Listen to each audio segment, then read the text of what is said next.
Saúde a todos, irmãos, professores, pastores, amigos, internauta, com a doce paz do Senhor. E nós vamos para a lição primeira desse terceiro trimestre de 2017. O título da lição é A Tarefa de Testemunhar de Cristo. A verdade aplicada diz o seguinte: a palavra de Deus jamais volta vazia. Evangelizar é testemunhar acerca de Cristo, anunciando o plano divino de salvação. Então, a nossa tarefa é evangelizar, que isso é testemunhar de Cristo.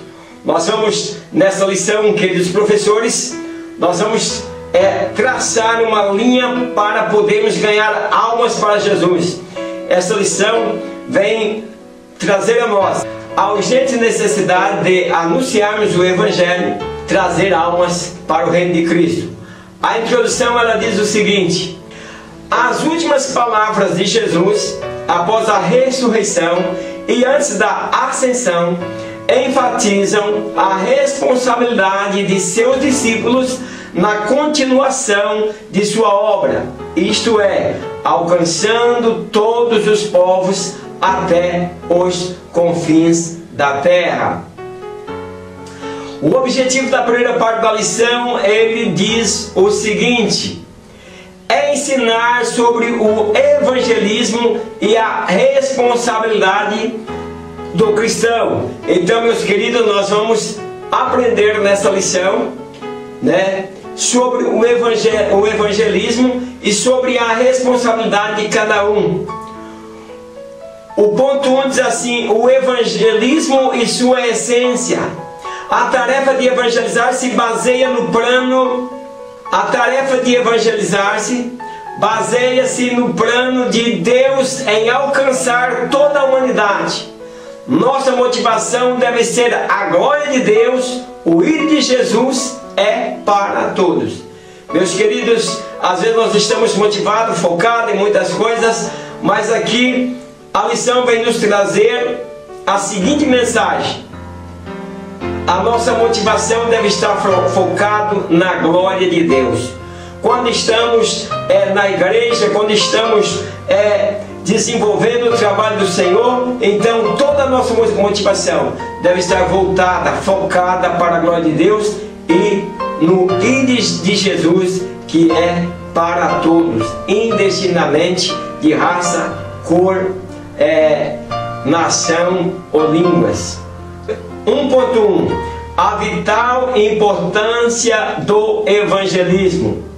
Não existe algo mais gratificante para um ser humano do que participar na recuperação ou transformação de alguém. Este é, meus queridos, o papel da igreja. Esse é o papel daqueles nascidos de novo. Participar da recuperação e na transformação do ser humano. Nós precisamos levar a palavra e mostrar o caminho que nos leva até Deus. Conduzir uma alma aos pés de Cristo é um gozo inexplicável, uma experiência sem par e ainda uma grande honra. A tarefa de evangelizar é para o salvo, como uma respiração.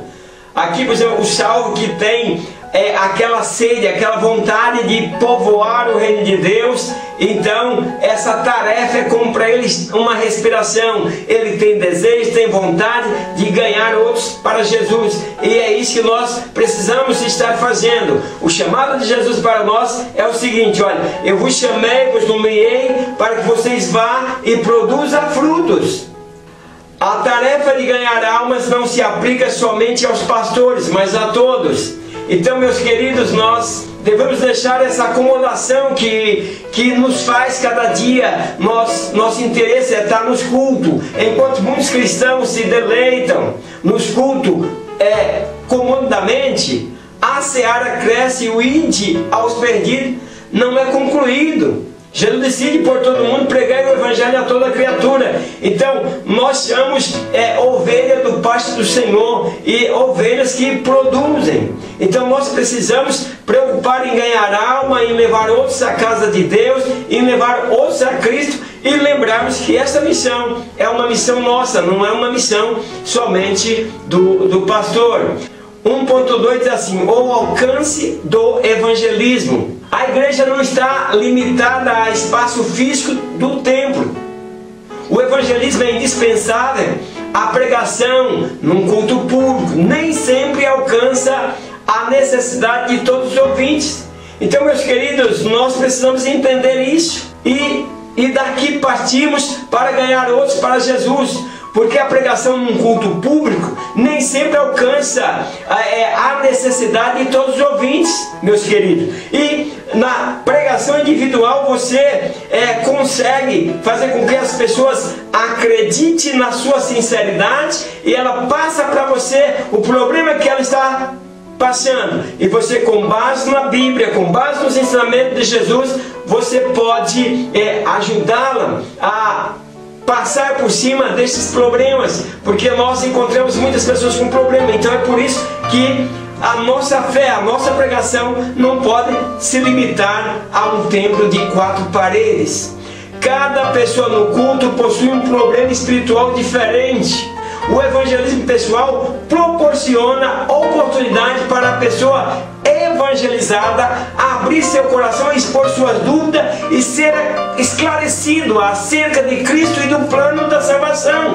A igreja primitiva cresceu porque seus membros compreendiam a necessidade de testemunhar. Meus queridos, nós somos novas criaturas, nós somos nascidos pelo novo nascimento em Cristo, e nós temos uma experiência, e no Evangelho, quando nós estamos evangelizando pessoalmente, nós proporcionamos àqueles nossos ouvintes a se abrir o coração, para que nós possamos explicar melhor a palavra de Deus, e não só isso, para que nós possamos também ajudar, mostrar para ela como solucionar os seus problemas, e como Cristo é a fonte de toda a bênção e de toda a riqueza.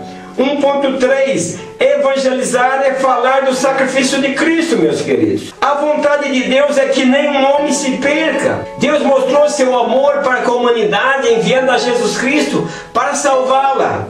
É preciso que toda a humanidade conheça o motivo da vinda de Jesus e o significado de sua morte, ressurreição e ascensão. Então, meus queridos, nem nós, às vezes nós mesmos como cristãos, não conseguimos entendermos o significado da morte, ressurreição e ascensão de Cristo. Cristo morreu, meus queridos. Morreu por nós, foi um sacrifício vivo e entregue em nosso favor, para que nós pudéssemos ser libertos dessa escravidão do pecado que nós vivíamos. E Ele ascendeu ao céu, mostrando que nós também vamos subir ao céu. Então Deus mostrou o seu amor pela humanidade, entregando o seu Filho por nós. Então, o evangelizar é falar do sacrifício de Cristo. Não tem como evangelizar se não passar pela cruz, mostrando às pessoas que ninguém pode chegar até Deus se primeiro não passar por Jesus. Então, mostrando às pessoas que o único mediador entre Deus e os homens é Jesus Cristo. Foi Ele que morreu na cruz por nós, foi Ele que deu a sua vida por nós. Jesus Cristo foi o evangelista por excelência, meus queridos. Devemos anunciar a todos que Jesus Cristo não somente morreu por nossos pecados, mas nos deu a oportunidade de nos tornarmos filhos de Deus. Como discípulos de Jesus, precisamos ser movidos por esse mesmo sentimento. A Bíblia diz: mas vocês têm a mente de Cristo, quer dizer, vocês têm que ter o mesmo sentimento que Cristo teve. Cristo entregou a sua vida por nós para nos dar o direito de uma salvação que nós não éramos merecedor. É por isso que é de graça, que a graça de Deus se é manifestada.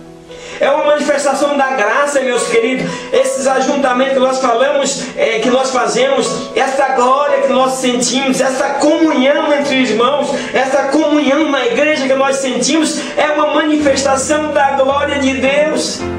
Porque Jesus Cristo evangelizou, Ele foi o evangelista por excelência.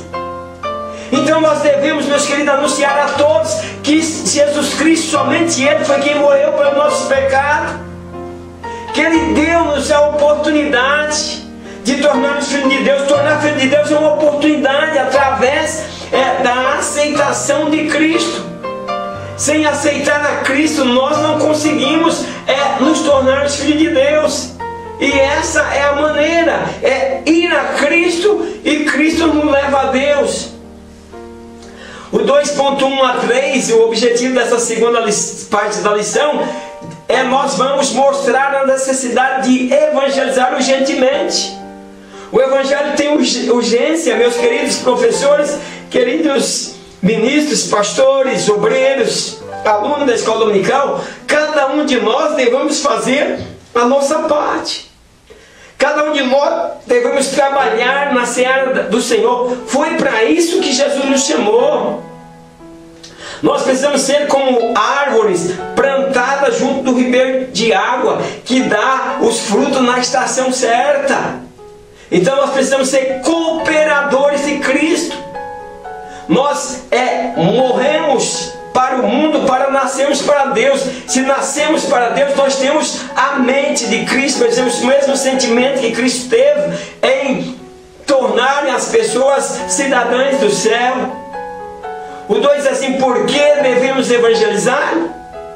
Jesus deu uma ordenança para os seus discípulos: ide por todo mundo, pregai o Evangelho a toda criatura.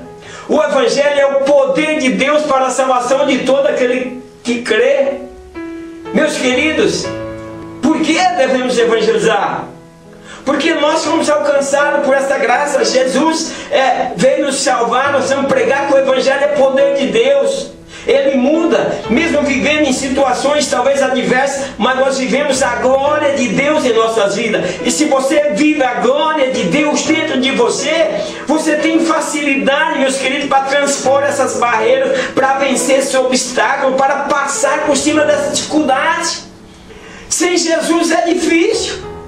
Então é por isso, irmãos, que nós às vezes estamos passando por algum problema, estamos achando solução e estamos tendo vitória. Mesmo na luta, mesmo na dificuldade, nós estamos tendo vitória. Por quê? Porque nós cremos no Evangelho, que é poder de Deus para a salvação de todo aquele que crê. Quer sentir a glória de Deus na sua vida? Aceite o Evangelho. O Evangelho como Cristo nos ensinou. E aí você passa a ter o poder de Deus na sua vida. 2.1, porque é uma ordenança, meus queridos, evangelizar é uma ordenança de Deus. Jesus decide, vai, prega o Evangelho. Lembra quando Ele mandou aqueles 70? Se vocês não levam nada, confie em mim, acredite no poder de Deus. Ultimamente eu venho notando que nós não estamos acreditando muito no poder de Deus. Meus queridos, às vezes pedidos e mais pedidos de oração, e as pessoas se aproximam de Deus porque eles querem vitória na área financeira, eles querem vitória na área familiar, eles querem vitória nos seus empregos, eles querem vitória nos seus negócios, mas ninguém se preocupa com a saúde espiritual. Parece que não há um desejo das coisas espirituais, há um desejo de nos apossar e sermos abençoados nas coisas materiais. Nós precisamos discernir isso, meus queridos. A primeira coisa que nós precisamos buscar é a saúde espiritual, a saúde da nossa alma. É o viver bem com Deus. Nós buscando essa primeira parte, meus queridos, as demais coisas vai acompanhar.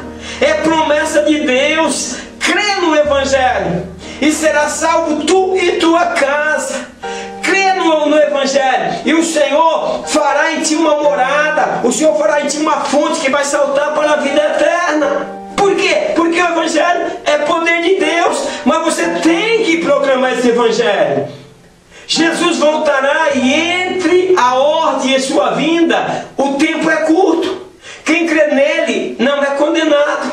Mas quem não crê já está condenado. O destino do pecador sem Jesus é simplesmente a perdição e o inferno. Nós precisamos resgatar as almas do inferno, meus queridos. Nós temos que falar de Jesus, falar para os nossos familiares, falar para os nossos amigos, falar que o Evangelho é poder de Deus, tudo vai mudar. Mas quando falamos em tudo vai mudar, as pessoas dizem, muda mesmo, as pessoas estão esperando só nessa vida. E eles resumem todas as bênçãos espirituais que Deus nos prometeu, que está contida no Evangelho. Elas resumem tudo em bênçãos materiais, querem viver bem, viver de formas arregaladas. E o Evangelho não é isso, no mundo tereis aflição, mas tenha paciência. Eu venci, você vai vencer, viva no poder do Evangelho. Professor, você precisa viver no poder do Evangelho. Crente, você precisa viver no poder do Evangelho.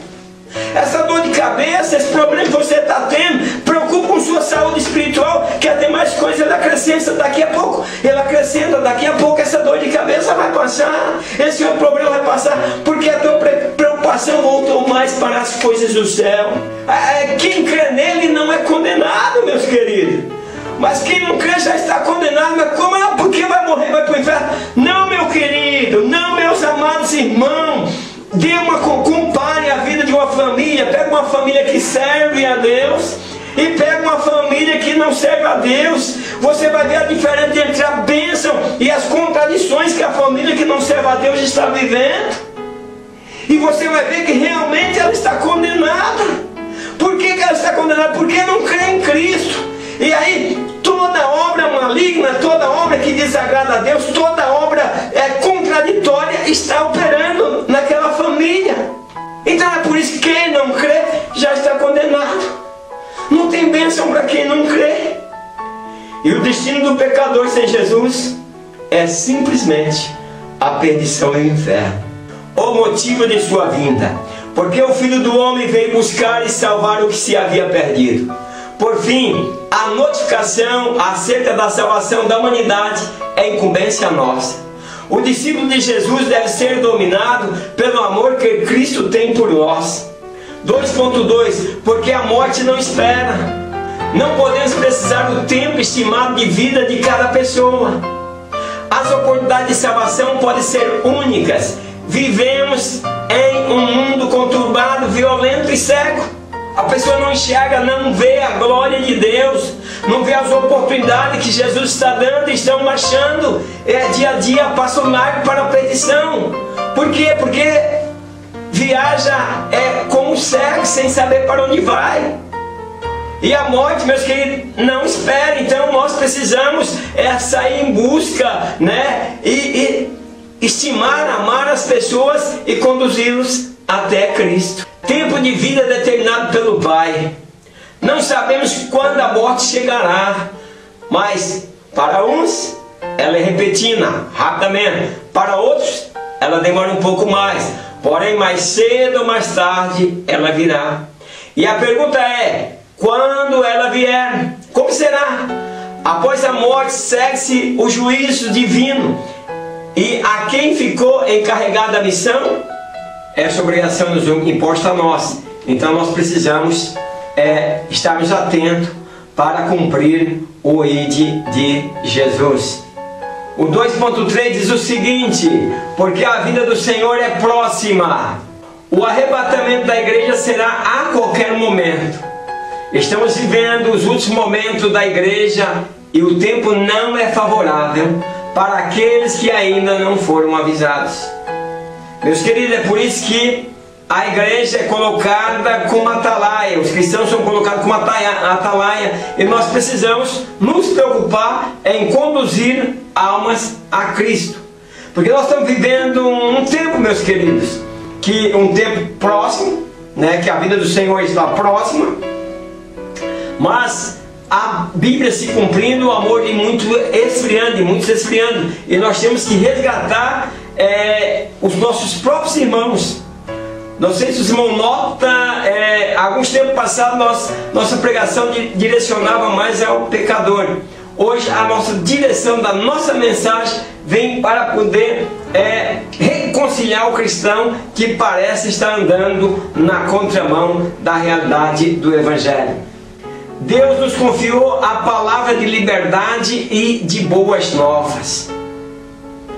Ele não convocou os anjos para esta tarefa. Precisamos acordar e agir o quanto antes. Paulo foi enfático acerca de nossa responsabilidade, Porque se anuncio o Evangelho, não tenho de que me gloriar, pois me é imposta esta obrigação, e ai de mim se não anunciar o Evangelho. Meus queridos, nós todos tivemos uma chamada de Deus, e foi imposto a nós que nós anunciamos a virtude daquele que nos tirou das trevas para a sua maravilhosa luz. Então, há motivação, há motivo para que nós levamos o Evangelho a outros. Vamos para o terceiro ponto. O objetivo da terceira parte da lição: apresentar as qualidades de um bom evangelizador. Então, meus queridos, nós estamos dizendo aqui que é preciso ter qualificação. O bom evangelista tem que ter qualificação, tem que ter perfil. O 3 diz o seguinte: o perfil de um bom evangelizador. Então, vamos traçar o perfil dessa pessoa que quer trabalhar para Jesus, dessa pessoa que quer evangelizar com resultado, não buscando glória para si. Paulo disse: se eu anuncio, não tem de que me gloriar, me imposta. Jesus me colocou essa obrigação e a glória é dele. E às vezes nós queremos confundir. Devemos ter em mente que para alcançar os perdidos, precisamos ter profunda compaixão pelas almas para transpor as barreiras entre os seres humanos. Meus queridos, se não houver compaixão, misericórdia e amor de Deus, você não está no perfil de um evangelista. O perfil de um evangelista é ter em mente que ele precisa, com sua mensagem, com a mensagem de Cristo, fazer com que os perdidos se convença que é preciso uma mudança de vida. É isso, meus queridos. Se nós não, na nossa conversão, se nós na nossa fé não nos convencemos de que nós precisamos de uma mudança de vida, que nós precisamos viver como cristão, então nós não temos aí nenhum perfil de crente. E aí você imagina o perfil de um bom evangelizador. Então, mente, amor para alcançar os perdidos, profunda compaixão, fala de amor, de vontade de resgatar, de vontade de tirar as pessoas daquela situação miserável que está vivendo e trazer para gozar as bênçãos de Cristo. E faltando esse perfil, ou você não vai conseguir fazer o trabalho de um evangelista. 3.1 diz assim: aquele que não tem preconceito. Devemos sempre lembrar quem éramos e o que aconteceu conosco após Cristo entrar em nossas vidas. Havia uma barreira imensa entre nós e Deus. Cristo foi o responsável por estarmos hoje de posse de tão grande salvação. Vamos compreender a salvação, irmão, que é uma coisa grandiosa.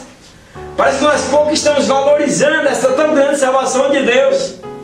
Então aí nós vivemos um preconceito. Nós queremos ser um modelo. Não é assim, meus queridos. O modelo é Cristo. As pessoas têm defeito, as pessoas têm problema. E você, como evangelizador, você vai levar a palavra de amor e compaixão que faz com que elas se convertam, se convençam de que estão caminhando num caminho oposto que leva a Cristo, e traz elas e arrebanha elas até Cristo. Nós podemos olhar para nós, quem éramos antes de aceitar a fé e quem somos hoje. Nós somos cidadãos do céu, meus queridos.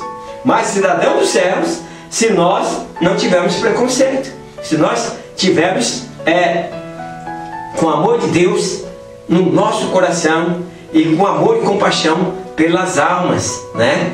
Porque havia em nós uma grande barreira antes de nós encontrarmos com Cristo. Era uma barreira de separação. E quem era essa barreira de separação? Era o nosso agir, era o nosso preconceito, era a nossa discriminação. E tudo isso, resumindo, é o que? Pecado. E a grande barreira entre Deus e o homem se chama pecado. E Cristo quebrou esta barreira que havia em nós, nos reconciliando com o Pai, sem mérito pelo que somos. Meus queridos, deixa dessa propaganda falsa sua, que você é o pregador, que você é o melhor professor, que você é o melhor pastor. Deixa disso, deixa o povo falar de você. cai na graça de Deus, você caindo na graça de Deus, você cai na graça do povo, e o povo começa a dizer: você viu aquele professor, que homem abençoado, você viu aquele pastor, que homem abençoado, você viu aquela irmã que canta, que mulher abençoada. Mas nós queremos mérito para nós, e nós queremos trazer nós mesmos, fazer uma propaganda de nós, que nós somos bons nisso e somos bons naquilo. Foi preciso que Jesus fizesse a nossa reconciliação com o Pai. Então, quem fez? Não fui eu, foi Jesus. Evangelizar é deixar de lado as diferenças e envolver-se socialmente e confiar que o Deus que envia também está conosco para nos ajudar. O mesmo Deus que envia é aquele que nos ajuda. Lembra dos 70? Jesus disse: vocês não levam nada. Confia no meu poder, confia na minha glória. E voltaram jubilosos e com alegria, porque o mesmo Deus que enviou foi o Deus que supriu todas as suas necessidades. 3.2. Aquele que conhece bem a palavra de Deus. Entende tu o que lês? Ele diz: como poderei entender se alguém não me ensinar? O diálogo entre Filipe e o eunuco mostra perfeitamente como muitas pessoas necessitam ser esclarecidas acerca da salvação. Meus queridos, nós temos que entender que tem muitos estudiosos ao nosso lado, mas não conhecem a Cristo, e nós precisamos levar ele a Cristo. O que o Felipe fez? Perguntou para o eunuco: entendes tu o que lê? O eunuco estava lendo o livro do profeta Isaías. E aquele homem, na sua simplicidade, na sede de entender as coisas de Deus, diz: como eu posso entender se não tem quem me explica? Nós somos aquele povo, irmãos, que Jesus comprou com seu sangue. Nós temos o dever de estudar a palavra de Deus. Até eu aconselho, pastores, não coloque como professor de escola dominical pessoas que têm pouco conhecimento bíblico. É preciso, para ensinar, é preciso ter conhecimento bíblico para que as pessoas possam ser orientadas por alguém com conhecimento. Nós, além da evangelização pessoal que temos que fazer, ainda precisamos ter conhecimento para esclarecer aos estudiosos da palavra o que o Espírito de Deus quer dizer. O eunuco lia, mas não entendia que aquele que se dispõe a falar de Cristo é preciso que conheça o manual que registrou a salvação em Cristo Jesus.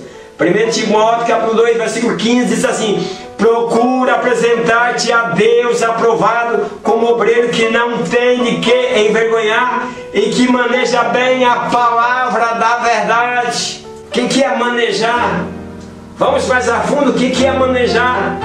Estudar, descobrir, pedir direção do Espírito Santo, pedir interpretação a Deus.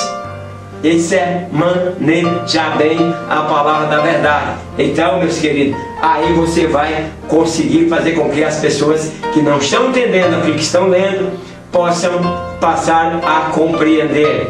Aquele que tem profunda compreensão pelos perdidos. Se tu conheceres o dom de Deus e quem é o que te diz, dai-me de beber, aí Jesus diz: tu me pediria e eu te daria água viva. Jesus, em pleno meio-dia e com fome, deixou de saciar-se para saciar a fome de uma alma perdida. É isso que Jesus faz.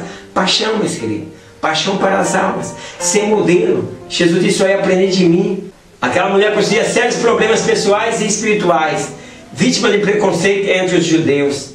Jesus amava as almas e devemos buscar este mesmo sentimento. Meus queridos, nós precisamos ter o mesmo sentimento que Cristo Jesus tinha: amar as almas sem preconceito. Para Deus todos são igual, todos são carentes de salvação, e aqueles que já têm seu nome escrito no livro da vida também necessita viver de acordo com a vontade de Deus. A conclusão diz o seguinte: a obra de Deus é feita com seriedade. Falar de Cristo requer alguns cuidados. Somos testemunhas ambulantes da obra de Cristo. Se nosso testemunho for diferente das nossas ações, teremos sérios problemas diante das pessoas. Então, Jesus quer de nós aí uma lealdade. Como mensageiros do Evangelho, nós precisamos pautar a nossa vida de acordo com aquilo que nós pregamos. Quero agradecer a todos os internautas e até a próxima aula na paz do Senhor. Amém.